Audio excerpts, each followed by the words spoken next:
the thing is, Joseph's dad spoke to the Lord, right?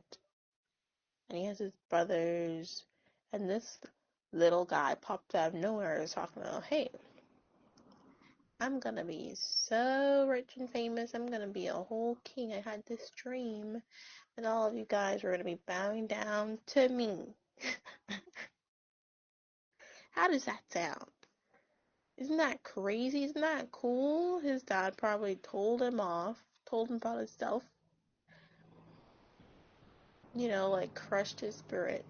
And his brothers were like, you sinner. The flip are you talking about? Time now. It was the Lord that spoke to him, and he knew that this dream was going to come true, right? He had to spend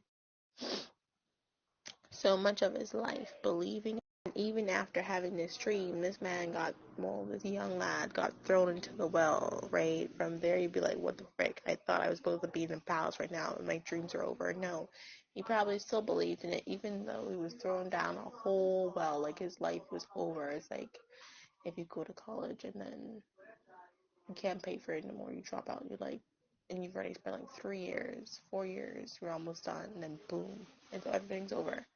It's probably like how he was feeling. But I'm pretty sure throughout that whole experience, he was still believing in this one dream he had however many years ago, which is crazy. And then the Lord proved himself one day when things were looking up a little bit, and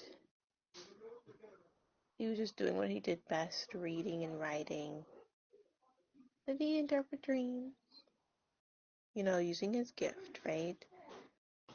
Somehow he ended up in Pharaoh's palace. He was just living his life, making the best of what he had in his current situation, utilizing his gift. Hey, do you want to hear?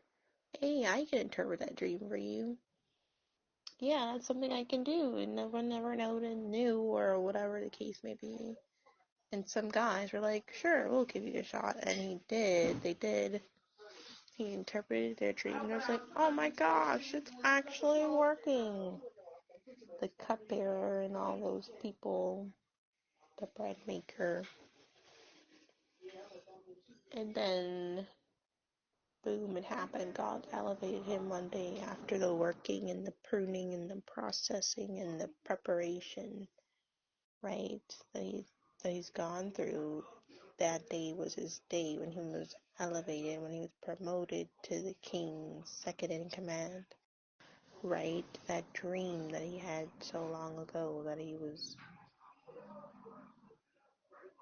working on and perfecting his skills or whatever under the radar with strangers, even when the people closest to him could not understand and did not support him, he still went on and carried on with the vision and sharpening and refining his gift until finally one day it made room for him.